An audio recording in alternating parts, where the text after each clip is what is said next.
महाराज युधिष्ठिर ने कहा, हे भगवान, आप तीनों लोकों के स्वामी, सबको सुख देने वाले और जगत के पति हैं।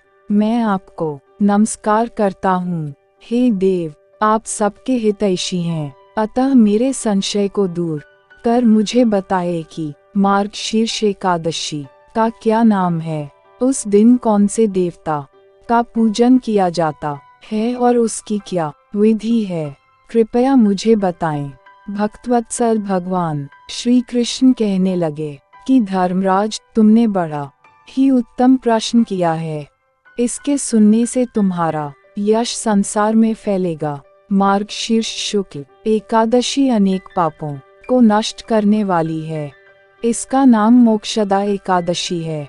इस दिन दामोदर भगवान की धूप दीप नैवेद्य आदि से भक्तिपूर्वक पूजा करनी चाहिए। अब इस विषय में मैं एक पुराणों की कथा कहता हूँ।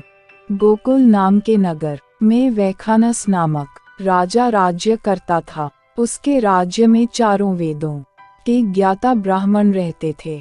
वह राजा अपनी प्रजा का पुत्रवत पालन करता था। एक बार रात्रि में राजा ने एक स्वप्न देखा कि उसके पिता नरक में हैं। उसे बड़ा आश्चर्य हुआ। प्रातः वह विद्वान ब्राह्मणों के पास गया और अपना स्वप्न सुनाया। कहा, मैंने अपने पिता को नरक में कष्ट उठाते देखा है। उन्होंने मुझसे कहा कि हे पुत्र, मैं नरक में पड़ा हूँ, यहाँ से तुम मुझे मुक्त कराओ। जब से मैंने ये वचन सुने हैं तब से मैं बहुत बेचैन हूँ। चित्त में बड़ी अशांति हो रही है। मुझे इस राज्य, धन, पुत्र, स्त्री, हाथी, घोड़े आदि में कुछ भी सुख प्रतीत नहीं होता। क्या करूं? राजा ने कहा, हे ब्राह्मण देवताओं, इस दुख के कारण मेरा सारा शरीर जल रहा है। अब आप कृपा करके कोई तप, दान, व्रत आदि ऐसा उपाय बताए जिससे मेरे पिता को मुक्ति मिल जाए। उस पुत्र का जीवन व्यर्थ है जो अपने माता पिता का उद्धार न कर सके। एक उत्तम पुत्र जो अपने माता पिता तथा पूर्वजों का उद्धार करता है, वह 1000 मूर्ख पुत्रों से अच्छा है। जैसे एक चंद्रमा सारे जगत में प्रकाश कर देता है, परंतु हजारों तारे नहीं कर सकते। ब्राह्मणों ने कहा, हे राजन, यहाँ पास ही भूत, भविष्य, वर्तमान के ज्ञाता पर्वत ऋषि का आश्रम है। आपकी समस्या का हल वे जरूर करेंगे। ऐसा सुनकर राजा मुनि के आश्रम पर गया। उस आश्रम में अनेक शांत चित्त योगी और मुनि तपस्या कर रहे थे। उसी जगह पर्वत मुनि बैठे थे। राजा ने मुनि को साष्टांग दंडवत किया। मुनि ने राजा से सांगोपांग कुशल पूछी। राजा ने कहा कि महाराज, आपकी कृपा से मेरे राज्य में सब कुशल हैं, लेकिन अकस्मात मेरे चति में अत्यंत अशांति होने लगी है। ऐसा सुनकर पर्वत मुनि ने आंखें बंद की और भूत विचारने लगे।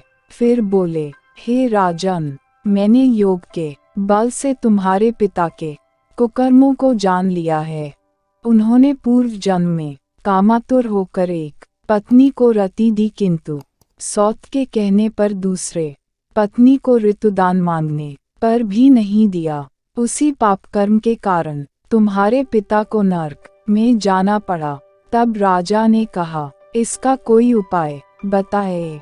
मुनि बोले, हे राजन, आप मार्गशीर्ष एकादशी का उपवास करें और उस उपवास के पुण्य को अपने पिता को संकल्प कर दें।